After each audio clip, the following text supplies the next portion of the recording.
Convido os irmãos a se colocarem de pé para fazermos a leitura das passagens bíblicas que estão indicadas aí na tela. Começando com o livro de Gênesis, do capítulo 1, onde leremos apenas os versos 26 e 27. São versos que temos lido algumas vezes com relação ao contexto desses nossos estudos, porque eles nos lembram e nos fazem focalizar a nossa visão do homem à luz da Bíblia, com toda a sua dignidade, uma vez que foi criado e é criado à imagem e semelhança de Deus. Também disse Deus: façamos o homem à nossa imagem, conforme a nossa semelhança. Tenha ele domínio sobre os peixes do mar, sobre as aves dos céus, sobre os animais domésticos, sobre toda a terra e sobre todos os répteis que rastejam pela terra. Criou Deus, pois, o homem, à sua imagem, a imagem de Deus o criou, homem e mulher os criou. Adiante, irmão, no livro de Jó, eu desejo ler duas passagens, uma no capítulo 10, versos 8 a 12, e a seguir no capítulo 31, apenas o verso 15. Jó, capítulo 10, versos 8 a 12. Verso 8. As tuas mãos me plasmaram e me aperfeiçoaram, porém agora queres devorar. Meus irmãos sabem o contexto bem do livro de Jó, os seus sofrimentos, as tribulações que ele passava, o levaram a questionar e se queixar, vamos dizer, diante de Deus, da sua sorte, dos seus sofrimentos. Mas ele faz isso reconhecendo a bondade de Deus para com ele. As tuas mãos me plasmaram e me aperfeiçoaram, porém agora queres devorar-me. Lembra-te de que me formaste como em barro, e queres agora reduzir-me a pó?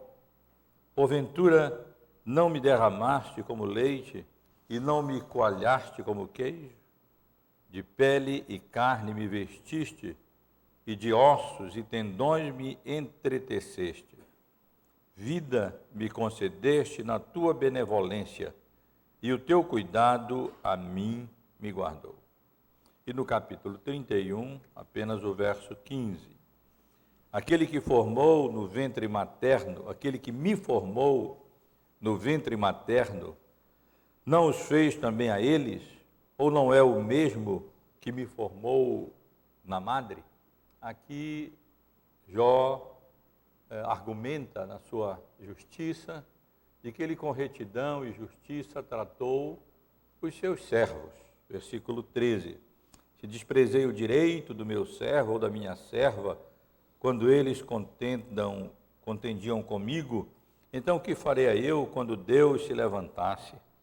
E, inquirindo ele a causa, que lhe responderia eu? E aí é que ele menciona no versículo 15, aquele que me formou no ventre materno, não os fez, ou seja, aos servos, também a eles? Ou não é o mesmo que nos formou na madre? Salmo 139, o presbítero Célio já leu. Jeremias, capítulo 1, verso 5. Jeremias, capítulo 1, verso 5. O profeta diz assim: Deus diz assim: antes que eu te formasse no ventre materno, eu te conheci. E antes que saísses da madre, te consagrei e te constituí profeta às nações. E a última passagem, irmãos, encontra-se em Lucas, capítulo 1, versos 41 e verso 44. Esses versos usam com referência a João Batista, ainda em formação ali no ventre da sua mãe, mesma palavra que a Bíblia usa para crianças já nascidas em geral, não fazendo aqui distinção entre aqueles que se encontram no ventre materno e aqueles a quem as mães já deram luz. Ouvindo esta saudação de Maria, a criança lhe estremeceu no ventre. Então Isabel ficou possuída do Espírito Santo. Verso 44. Pois logo que me chamou aos ouvidos a voz da sua saudação, a criança estremeceu de alegria dentro de mim. Os irmãos e irmãs podem sentar. Meus irmãos, eu quero dar continuidade aos nossos estudos, que já há alguns meses estamos realizando na escola dominical sobre ética cristã. Esse tem sido o nosso tema já ao longo de alguns meses. Já consideramos aqui algumas questões introdutórias importantes para o nosso assunto. E depois, então, tivemos a oportunidade de refletir sobre os princípios que devem nortear, que devem direcionar a nossa reflexão sobre a conduta moral, sobre a ética de um ponto de vista cristão, de um ponto de vista bíblico. E então, há alguns domingos, nós começamos a considerar casos éticos específicos, problemas éticos que nos confrontam no nosso dia a dia e que demandam de nós resposta, exigem de nós posicionamento e que nós não apenas nos posicionemos, mas possamos nos conduzir de acordo com aquilo que a nossa consciência, orientada pela Palavra de Deus, iluminada pelo Espírito Santo, nos ordena como devemos proceder, como devemos nos posicionar, como devemos agir. Então, começamos a tratar de vários casos. Nossa intenção é considerar uma ampla variedade de casos éticos, de questões morais,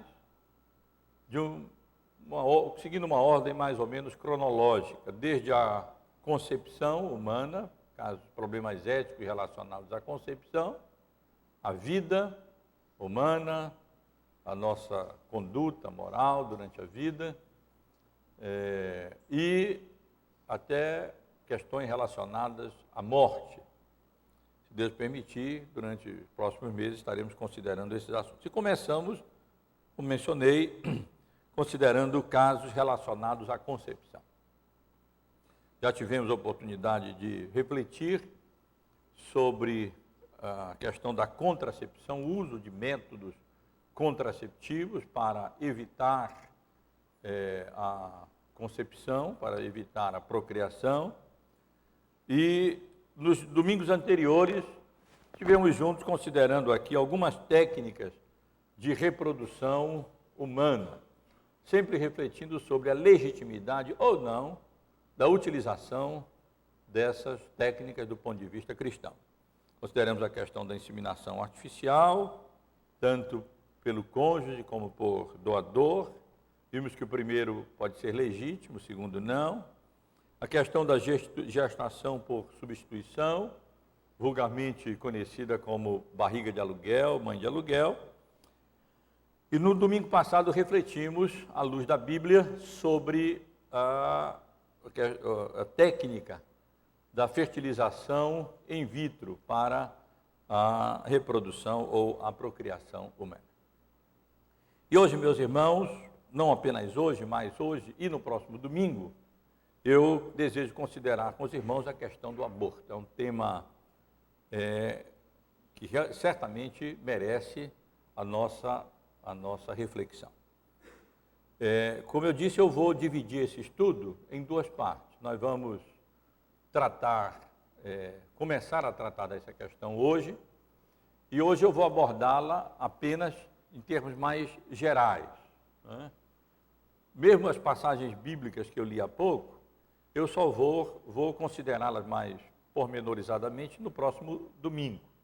Hoje eu pretendo apenas abordar essa questão de uma maneira geral, e no próximo domingo, se Deus permitir, nós estaremos investigando um pouco mais detalhadamente, refletindo um pouco mais detalhadamente sobre os argumentos bíblicos e não bíblicos para o aborto, e os argumentos bíblicos, eu digo supostamente bíblicos, né, para o aborto, e os argumentos anti-aborto, né, tanto bíblicos como não bíblicos, e aí nós estaremos considerando as passagens bíblicas que lemos e várias outras que nós teremos a oportunidade de ler e refletir no próximo domingo. Hoje eu quero apenas introduzir o assunto, mencionar um breve histórico, definir e fazer referência a tipos de aborto, a técnicas abortivas, posições principais com relação a esta questão e apresentar e responder muito rapidamente, apenas em termos gerais, os argumentos principais, argumentos gerais, normalmente colocados em favor do aborto. Então, daí extrair algumas conclusão desse início do nosso estudo. Mas tenham sempre em mente que hoje nosso estudo é apenas geral e no próximo domingo, se Deus permitir, nós vamos detalhar um pouquinho mais. Eu penso que é necessário fazer isso diante da importância do nosso assunto, desse assunto. Apenas para introduzirmos um termo e fazendo referência exatamente à importância, os irmãos sabem bem que o aborto é, sem dúvida alguma, uma das questões éticas mais prementes, mais discutidas, mais debatidas da atualidade. Nos Estados Unidos, o aborto foi legalizado por uma decisão da Suprema Corte americana em 1973. Antes disso, de um modo geral, o aborto era considerado um crime. Mas, a partir daí, o aborto foi legalizado, não apenas nos Estados Unidos, mas vem sendo legalizado em vários outros países, sob argumentos variados. No Brasil, o aborto ainda é considerado um crime contra a pessoa humana, um crime contra a vida. Mas certamente os irmãos têm acompanhado esse debate, agora está um pouco em banho-maria, em stand-by, mas sabem que há um projeto de lei, apoiado pelo governo, pelo menos vinha sendo apoiado, o PL 1135 de 91, exatamente com o objetivo de legalizar o aborto. O projeto ficou meio em banho-maria por causa da pressão da Igreja Católica, que é contra o aborto, e pressão dos evangélicos. E os irmãos ainda lembram que nas eleições para presidente passada, esse tema veio à tona e, independentemente dos candidatos, eles todos, por causa exatamente da pressão da Igreja Católica e dos evangélicos no Brasil, alguns até se comprometeram a não dar andamento, né, nesses projetos relacionados a questões morais, inclusive a questão do aborto. Mas o assunto está aí na pauta e esse projeto está na agulha e não é difícil que daqui a alguns meses ele retorne e novamente se tensione, se não em nome do governo, em nome lá alguns no Congresso, tentar novamente legalizar o aborto no Brasil, com base em vários argumentos que vale a pena nós termos a oportunidade de considerar. Apenas uns dados estatísticos gerais: nos Estados Unidos, onde o aborto é legalizado, realizam-se cerca de 1.300.000 abortos por ano. É um número muito alto, né? Pensar que 1.300.000 crianças ali em formação, bebês, são abortados por ano. Eu não me refiro a aborto espontâneo, me refiro a aborto provocado. No Brasil, a estatística certamente é bem menos segura, né? Por causa uma vez que os abortos são realizados quase sempre na clandestinidade. Mas as estimativas são de que, apesar de termos uma população consideravelmente menor que a população americana, e apesar da proibição do aborto no Brasil, aproximadamente 1.400.000 abortos, cerca de 30% das gestações seriam realizadas no nosso país, no Brasil. E li uma estatística, eu não sei até que ponto a gente pode, eu não ponho a minha mão no fogo por essas estatísticas assim não, mas devem representar, nos dão pelo menos uma ideia geral, né? Que no mundo, por ano, seriam realizados aproximadamente 46 milhões de abortos. E nesse gráfico, pode ser encontrado na internet, de um instituto conhecido que trata dessa questão, publicado juntamente com o Washington Post, tem aqui um gráfico de número proporcional de aborto, número de aborto por 1.000 mulheres, né? Seriam, está meio ruim de ler, primeiro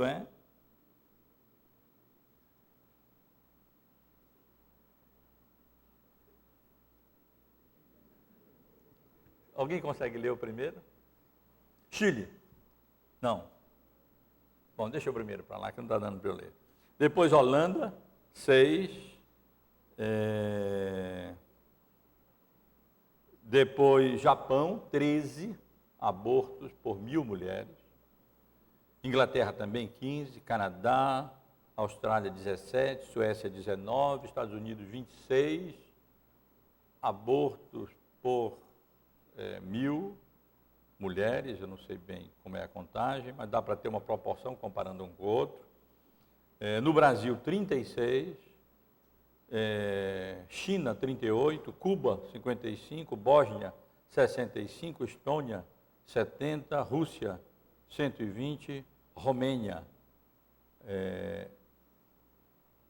184. Então, só para a gente ter uma ideia mais ou menos de como nós no Brasil aqui nos posicionamos em relação a outros países com relação a essa questão. Um pequenino histórico, um breve histórico, irmãos. A prática do aborto era uma prática, até onde se sabe, relativamente comum no mundo antigo. A referência mais antiga a essa prática parece ser uma prescrição de substâncias abortíferas orais por um imperador chinês que viveu entre 2737 a 2696 a.C. Quer dizer, não se trata, obviamente, de uma prática nova, pelo contrário. Filósofos gregos como Platão e Aristóteles defendiam que recém-nascidos com deformações deveriam ser sacrificados. Por outro lado, mesmo no mundo antigo, sempre houve quem combatesse e se levantasse contra o aborto. Hipócrates, por exemplo, no seu juramento médico, é contra o aborto. O Código de Hammurabi, que data de 1728, tem legislação contra o aborto. As leis de Tiglat-Pileser, o primeiro rei assírio do século XII a.C., também prescreve uma legislação anti-aborto. Filo de Alexandria, filósofo grego do século I, idem. E a igreja cristã, meus irmãos, no decurso da sua história, sempre tem se posicionado contra o aborto. O Didaquê, um dos documentos cristãos mais antigos, datado do final do primeiro século, então, primeiros anos do segundo século, a Epístola de Barnabé, o o apologeta cristão Antenágoras, Tertuliano, o grande advogado cristão de Cartago, Agostinho, a Igreja Católica em geral, reformadores, incluindo Calvino e vários outros, todos eles sempre se posicionaram absolutamente contra a prática do aborto, considerando-a um ato criminoso contra a vida humana. Podemos definir aborto como a interrupção prematura do desenvolvimento e a expulsão do concepto do útero antes de se tornar viável, ou seja, antes de viver fora do útero. E para utilizar uma definição de um autor reformado, de maneira muito semelhante, o aborto é a remoção do útero materno de um feto que ainda não pode viver fora do útero. Podemos identificar vários tipos de aborto. O aborto espontâneo ou involuntário. Aquele ocasionado por causas normais, geralmente durante a terceira semana. E os pesquisadores têm concluído que em torno de 70% desses abortos naturais, logo no início da gestação, eles se dão por alguma anomalia nos cromossomos humanos. Então, em virtude disso, então, é que o feto a gestação normalmente não vai adiante. Aborto acidental, ou seja, queda de uma mulher grávida, um acidente de carro, etc., quando não por meio natural, não por razões naturais, mas também não de maneira premeditada, a mãe acaba abortando e a gestação não vai adiante. O aborto provocado ou induzido, que na verdade é o objeto do nosso estudo. Nós estamos interessados aqui nesse tipo de aborto. Aqueles que são ocasionados não por razão natural ou acidental, mas que são provocados ou induzidos por meio de substâncias ou através de meios mecânicos, cirúrgicos. E então o feto é extraído do útero materno e a gravidez não prossegue. E também o aborto criminoso. O aborto criminoso a gente pode definir de duas maneiras, né?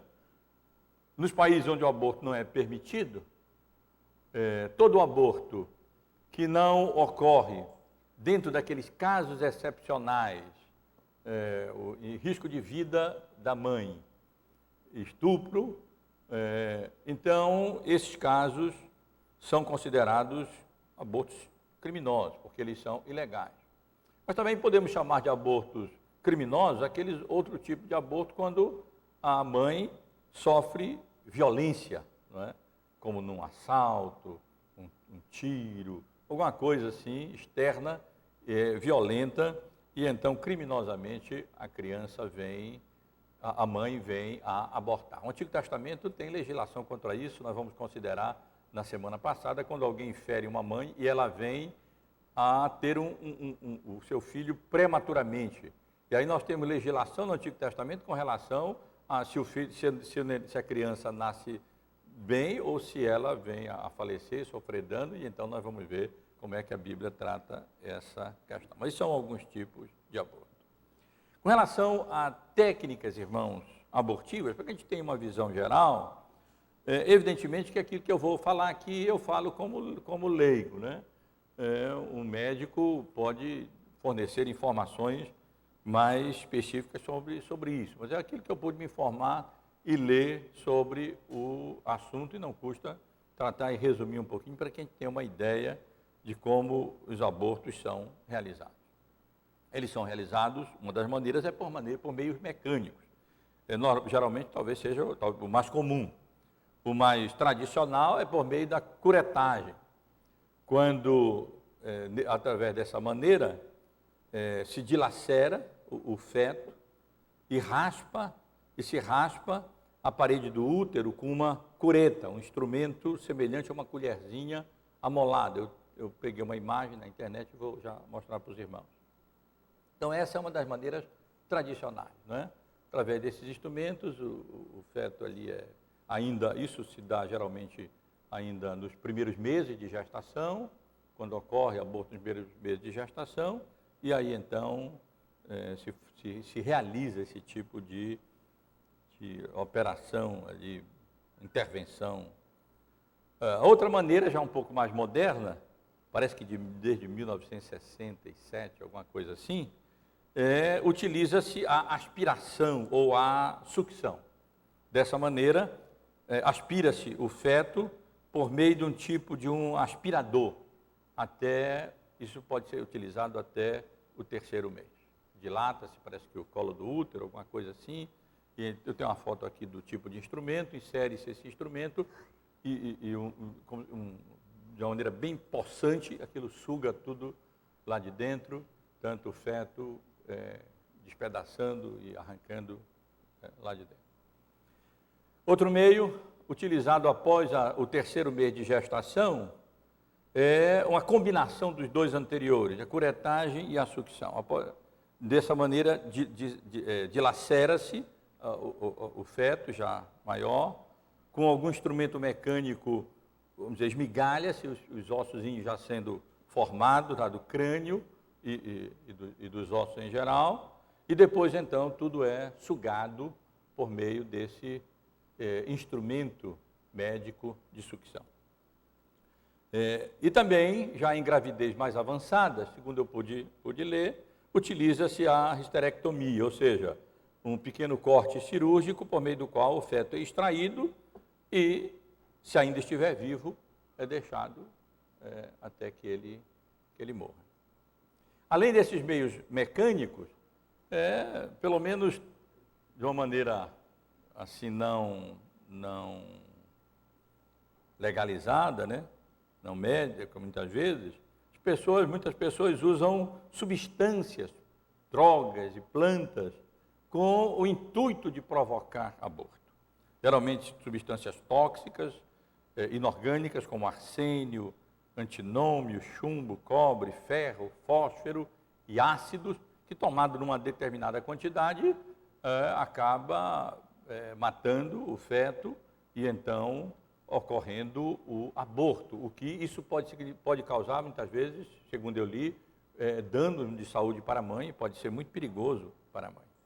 E também plantas abortivas, eu não faço a menor ideia de quais essas plantas são essas, se elas fazem ou não efeito, mas estão aí na literatura com relação a este assunto. Eu menciono algumas dessas aí. Também, além desses meios mecânicos de drogas e plantas, usa-se, em alguns casos, a injeção de substâncias químicas no aparelho reprodutor feminino, já lá, não sei bem, no local perto da placenta e tal, como a prostaglandina, já em gravidez avançada, que induz o trabalho de parto prematuro. E um dos problemas mencionados na literatura com relação a esse assunto, essa técnica, é que às vezes o feto nasce morto, nasce vivo, não é? O que para eles se constitui, na realidade, um problema. O que fazer? Então, há relatos de como, às vezes, já se tira a vida dessas crianças já depois o parto, uma vez que a substância não agiu como deveria agir, de uma forma esperada. E também por meio de solução salina, que seria injetada e que, de uma certa maneira, quase substituiria ali o líquido, amniótico, parece que é isso, né? Amniótico, em grande parte. E então, isso provocaria a perda de pele do feto, hemorragia cerebral no bebezinho, no feto, e então o parto prematuro. Algumas das técnicas que são utilizadas. Eu entendo que é interessante mostrar e falar, porque é simples falar de aborto sem se pensar exatamente naquilo que acontece e no significado desse tipo de procedimento. E apenas para ilustrar, irmãos, eu eu transcrevi aqui, coloquei aqui algumas imagens. Esse instrumentozinho aqui pequenino, parece uma colherzinha, é um tipo dessas curetas, que são afiadas, como se fosse uma colherzinha afiada, que através dela o feto é então ali como que despedaçado e raspado, o útero, não é? Com cuidado para não danificar o útero ali, mais do que deve ser, e então é abortado. Seria o método mais tradicional da curetagem. Essa maquinazinha ao lado, maquinazinha ou zona, não sei, porque pelas imagens de internet, eu nunca vi uma delas pessoal assim, ao vivo, seria a máquina utilizada, o aspirador utilizado para extrair o feto e a placenta ali, despedaçando a criança. E essas imagens terríveis, irmãos, que eu coloquei só duas embaixo, para que a gente possa ter uma ideia, e quando a gente falar de aborto, não fica uma coisa tão, assim, etérea, né? Aqui, os pedaços despedaçados do feto, depois da sucção, e do outro lado, um aborto de uma criança com 24 semanas, um pouquinho menos de 6 meses, né? Talvez,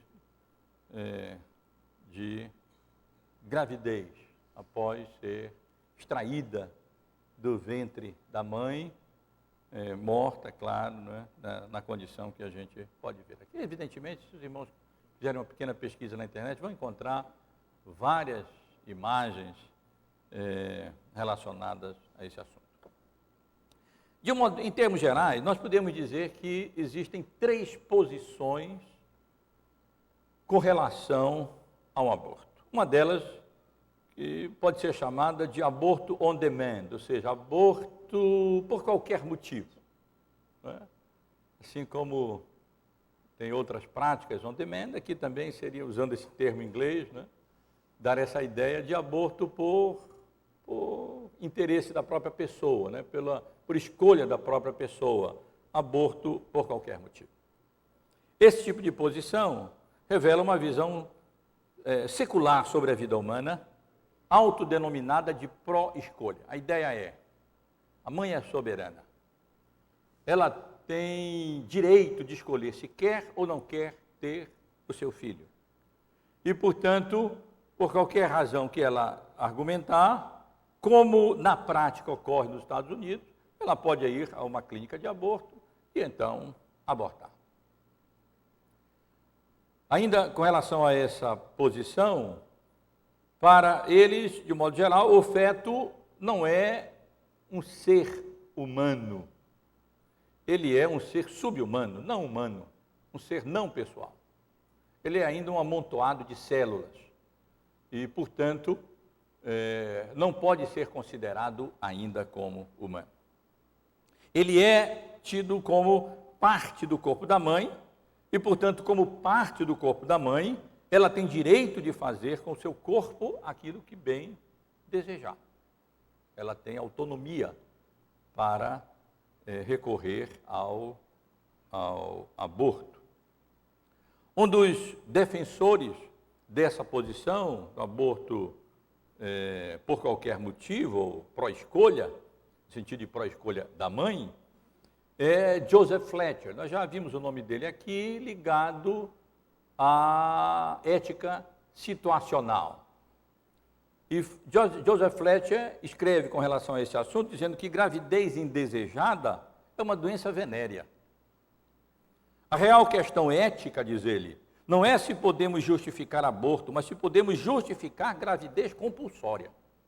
Essa é a visão daqueles que defendem, e há muitos que defendem, gravidez por qualquer motivo, gravidez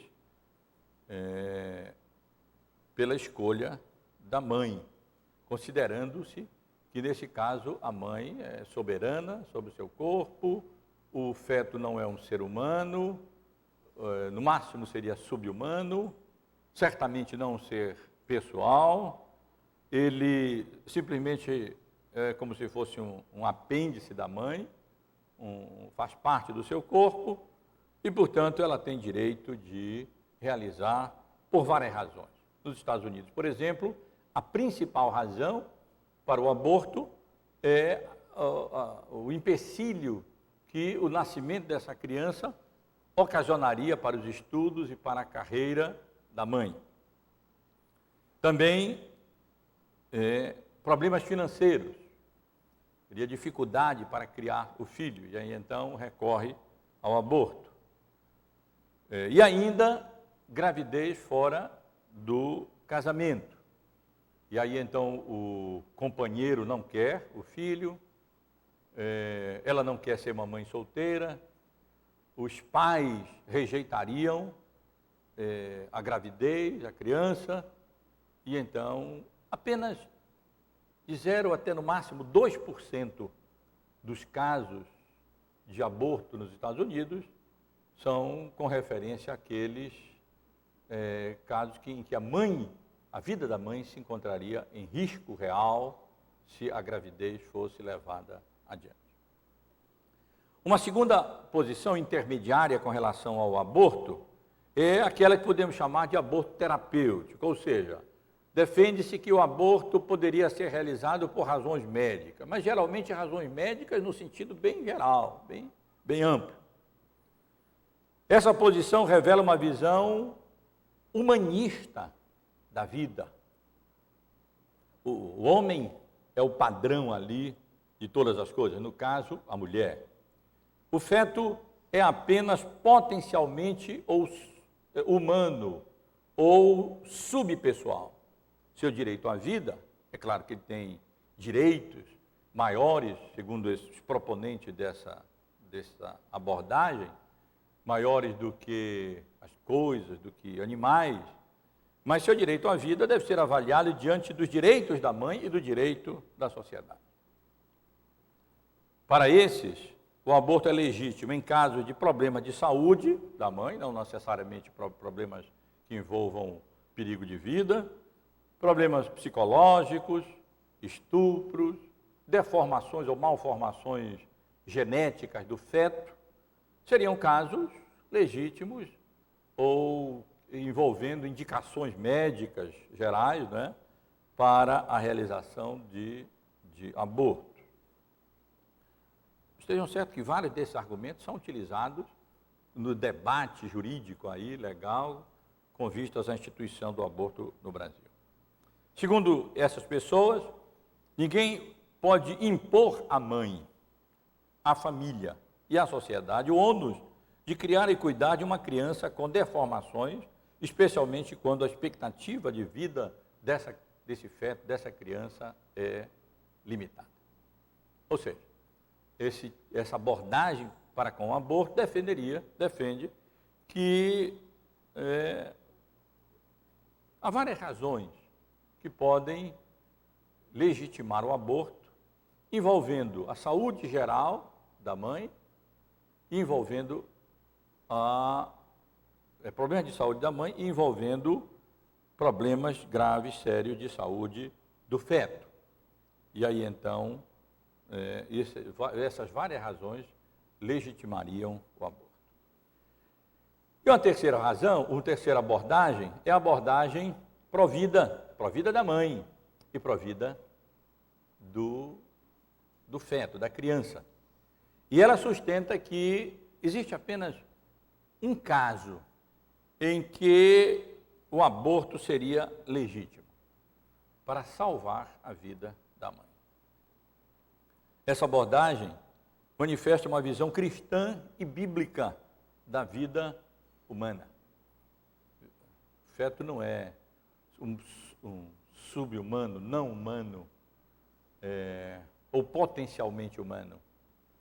Ele é completamente humano e pessoal. Tem grandes possibilidades ainda de desenvolvimento, como na verdade uma criança também ainda vai ter grandes possibilidades de desenvolvimento emocional, intelectual, até físico, mesmo uma criança já nascida. Mas essa posição com relação ao aborto defende que, havendo a concepção, já existe ali a vida humana. Juntam-se 23 cromossomas, com mais 23 cromossomos, imediatamente junta-se ali 46 cromossomos, ali está uma vida humana com toda a carga genética, nada mais vai ser acrescentado geneticamente, tudo está ali. Falta apenas o que vai acontecer é o desenvolvimento. E é curioso observar, saber que, na verdade, com 2 semanas, um pouco mais, o coração já começa a pulsar, né, do bebê ali, do feto, manifestando assim a vida humana, como a Igreja Católica tem defendido, como os evangélicos têm defendido, como os protestantes em geral têm sustentado. Para essa posição que sustenta o aborto pró-vida, somente para salvar a vida da mãe, não apenas o feto é completamente humano e pessoal, mas ele é um ser humano distinto da mãe. Parece tão óbvio, né, para nós, mas quando se quer, mas para nós parece tão óbvio que um feto é um ser humano distinto da mãe, que ele não é simplesmente um apêndice, que ele é um outro ser, que ele é uma outra criatura.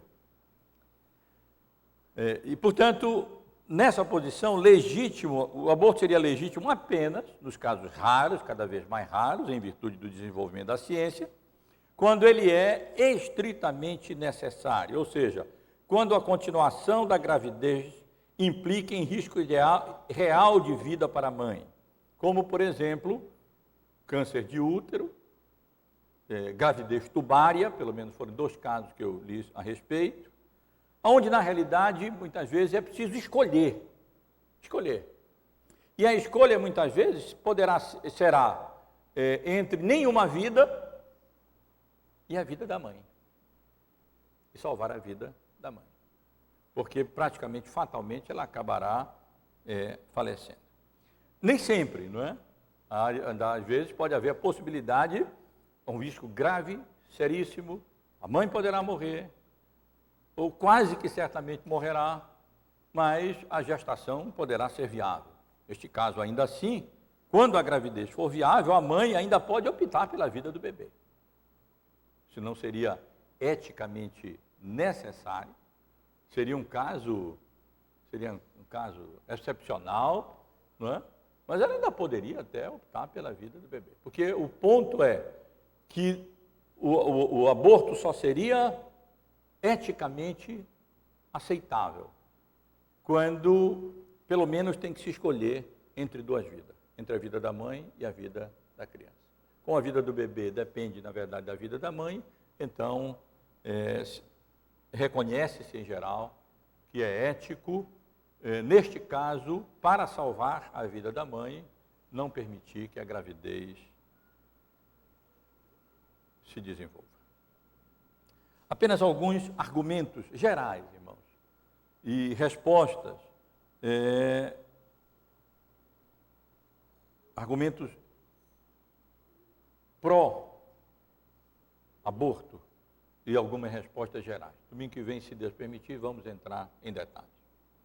Um dos argumentos, como já temos adiantado, é o argumento médico, né? Quando, por razões variadas de problemas médicos, então seria legítimo o aborto. Nós diríamos que, eu digo nós, reformados em geral, mesmo evangélicos, e mesmo a Igreja Católica até, só é válido quando se trata de escolha necessária entre 2 vidas, o caso que eu mencionei há pouco. Se não houver uma escolha necessária com relação à vida, a mãe pode continuar e, apesar de alguns problemas médicos, pode tratar. A medicina hoje possibilita tantos recursos para isso, né? Eu li que, antigamente, algum tempo atrás, problemas como tuberculose, vários problemas de coração, seriam razões graves, né? Poderiam ser problemas de saúde grave para a mãe. Hoje nem tanto, pode ser a ciência a medicina já provê meio de levar a gravidez avante, apesar de algumas enfermidades. Então, o argumento médico, responderíamos só se se tratar de uma escolha necessária entre 2 vidas. Argumento psicológico. Segundo esse argumento, mães, muitas gravidezes ocasionariam problemas psicológicos para a mãe, mais graves ou menos graves. Então, ou poderia agravar os problemas psicológicos da mãe. E nós responderíamos que esse argumento seria válido apenas se a patologia colocar em real perigo a vida da mãe, como no caso anterior. Mas me parece, como leigo, difícil determinar com segurança até que ponto problemas psicológicos poderão colocar em risco real mesmo de vida, a vida da mãe, não é? Nesses casos. Argumento eugênico. Argumento eugênico é argumento segundo o qual o aborto poderia ser realizado quando se detecta deformações sérias, deformações graves nos fetos. Nossa resposta é que não é válido, não é mais válido do que em crianças recém-nascidas. Crianças recém-nascidas nascem também com sérias e graves deformidades. E nem por isso se argumenta, pelo menos modernamente, diferentemente de Platão, Aristóteles no mundo antigo, que nós deveríamos sacrificar crianças recém-nascidas com patologias graves. A posição é que não cabe a ninguém decidir tirar a vida de portadores de deficiências físicas ou mentais. Eu não copiei, podia até ter copiado, traduzido e copiado uma carta de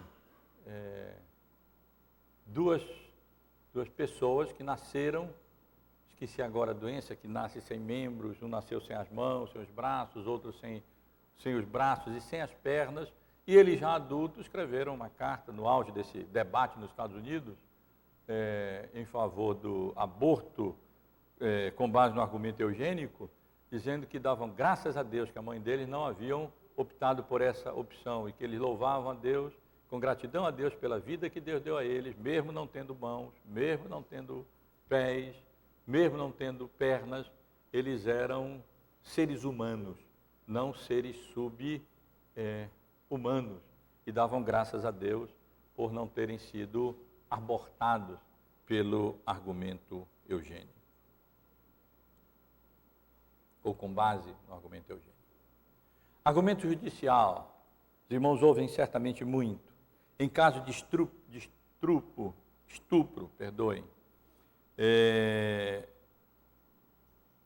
ou ainda no caso de gravidez de uma menor ou de uma incapaz.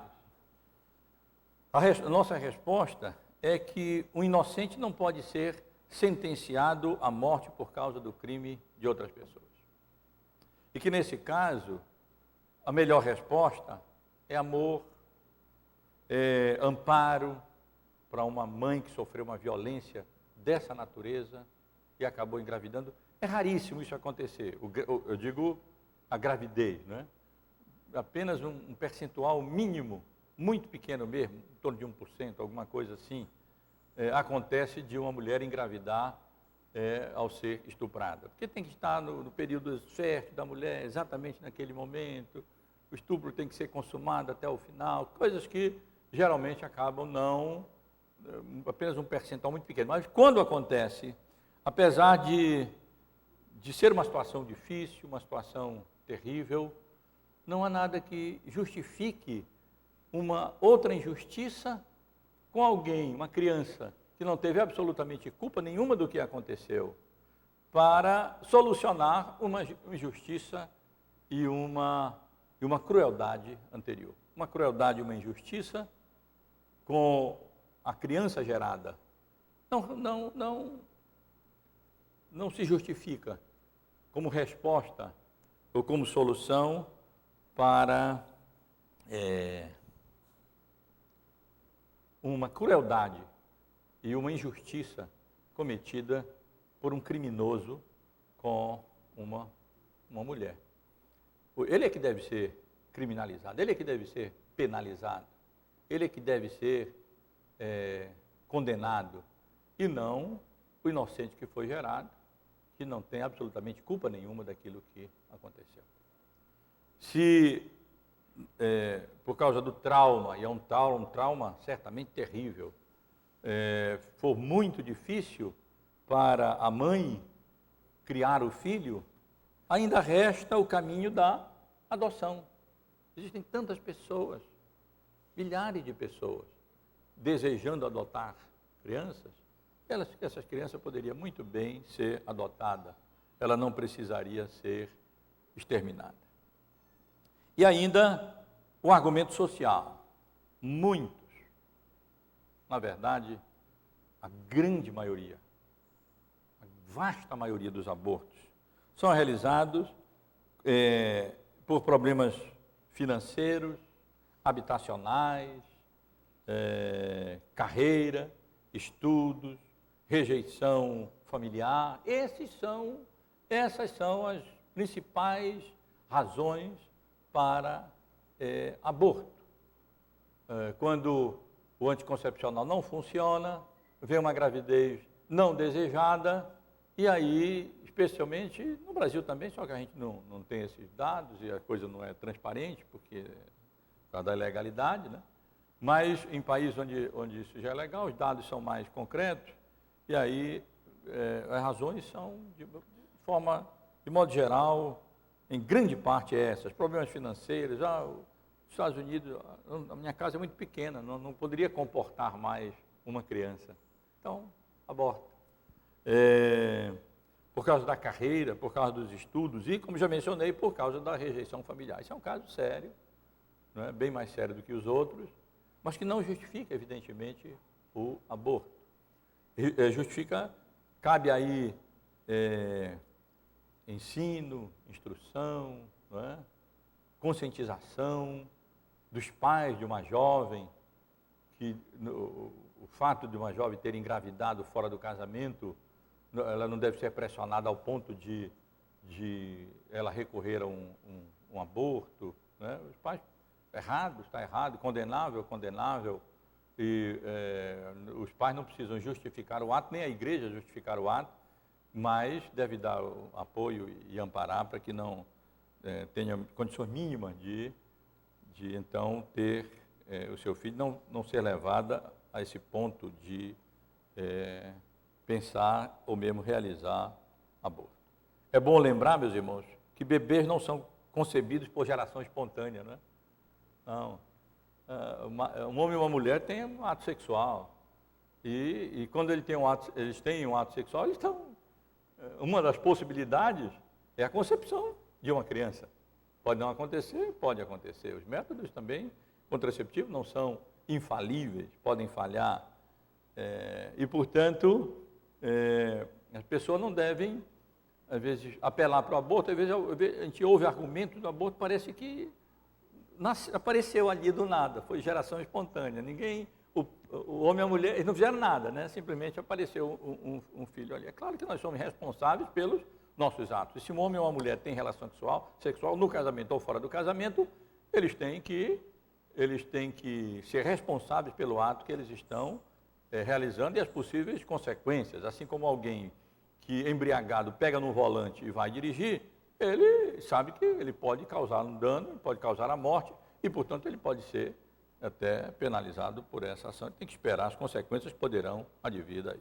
Mais uma vez, a solução, nesse caso, está na ajuda da família, da igreja, da sociedade, e mesmo, mais uma vez, a adoção, que é a solução de Deus para problemas, casos sérios, ou não tão sérios como esses que nós estamos considerando. Conclusão, irmãos, dessa, vamos dizer, introdução às nossas considerações com relação a esse assunto. A posição pró-vida, dentre as três posições, obviamente, evidentemente, é a mais bíblica, como eu terei a oportunidade de argumentar no próximo domingo, se Deus permitir. O feto é um ser humano, pessoal e distinto da mãe e com direito à proteção e à vida, assim como as crianças recém-nascidas têm direito à promoção e à vida. Não é porque os fetos são as crianças não nascidas ainda, elas são incapazes de algumas atividades, que então elas seriam descartáveis. Se fosse assim, uma pessoa em coma seria descartável, um idoso seria descartável, deficientes espirituais, físicos graves seriam descartáveis e assim por diante. A fetologia, a ciência que estuda os fetos, e a ultrassonografia, elas têm evidenciado a humanidade do feto. É interessante, né? Eu penso que antigamente era mais fácil para uma mãe abortar do que hoje, quando ela vê ali, com poucas semanas, direitinho ali o seu filho, movendo tudo, percebe muito mais, com muito maior clareza, a humanidade e a personalidade daquela criança que está ali no ventre materno. Não é só um aglomerado de células, não. Ali está uma criança e ela começa a perceber.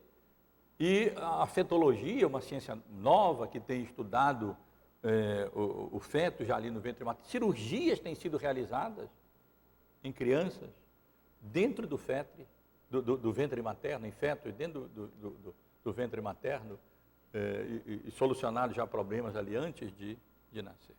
Portanto, a fetologia, irmãos, e a ultrassonografia tem mostrado com mais clareza que os fetos não são meros aglomerados de células, mas eles são seres, pessoas humanas, criadas por Deus, entretecidas por Deus ali no ventre materno. Qual a diferença ética, podemos perguntar, entre matar deliberadamente um bebê no ventre materno e matá-lo após extraí-lo? Qual a diferença? A simples extração dali e o simples início da respiração? No caso de estupro, repito, sintetizando, concluindo, uma barbaridade e injustiça não justifica outra barbaridade e injustiça. Na realidade, o que nós percebemos hoje na sociedade é um tipo de esquizofrenia, se eu poderia chamar assim, esquizofrenia concepcional, né? Ou relacionada à concepção humana. Vejam só, enquanto alguns médicos fazem tudo para viabilizar a procriação, apelando para barriga de aluguel, inseminação artificial por doador, fertilização in vitro, outros tiram a vida de bebês plenamente viáveis, fecundados, viáveis, em pleno processo sadio de gestação. Mas ainda, enquanto no mesmo hospital, pensem nisso, enquanto no mesmo hospital luta-se para salvar a vida de um bebê nascido prematuramente ou no ventre materno, em outra sala, no mesmo hospital dos Estados Unidos, mata-se outro bebê com o mesmo tempo de gestação no ventre materno ou fora dele. Que coisa, não é? Enquanto usa-se toda a tecnologia e a ciência para tratar um feto ali dentro do ventre materno, uma criança nascida prematuramente, com 6 meses, e muitas vezes com sucesso, pleno sucesso. Numa outra sala, talvez no mesmo hospital, outros médicos estão dilacerando e matando mesmo, envenenando com sal, ou extraindo e sugando, e podemos dizer, jogando no lixo mesmo, uma outra criança com a mesma idade, em plena saúde, manifestando assim uma verdadeira esquizofrenia com relação à concepção humana. E mais ainda, enquanto milhares de casais desejam adotar crianças, milhões de bebês são mortos por ano antes de nascer. Por que não apelar para a adoção?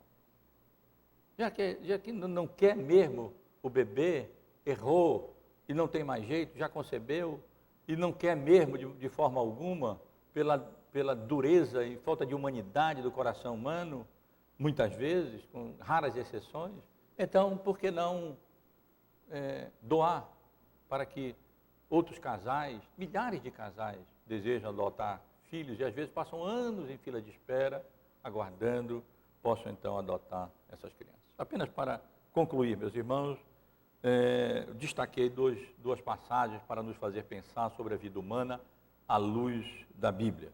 Gênesis 1, 26 e 27. Disse Deus: façamos o homem à nossa imagem, conforme a nossa semelhança. Tenha ele domínio sobre os peixes do mar, sobre as aves dos céus, sobre os animais domésticos, sobre toda a terra e sobre todos os répteis que rastejam pela terra. Criou Deus, pois, o homem à sua imagem. A imagem de Deus o criou, homem e mulher os criou. Salmo 127, 3 a 5. Herança do Senhor são os filhos, o fruto do ventre seu galardão. Como flechas na mão do guerreiro, assim os filhos da mocidade, feliz o homem que enche deles a sua aljava. E o Salmo 128, 1 a 3. Bem-aventurado aquele que teme ao Senhor e anda nos seus caminhos. Do trabalho de tuas mãos comerás, feliz serás e tudo te irá bem. Tua esposa no interior da tua casa será como a videira frutífera, teus filhos como rebentos da oliveira à roda da tua mesa. Deus nos abençoe, irmãos e irmãs.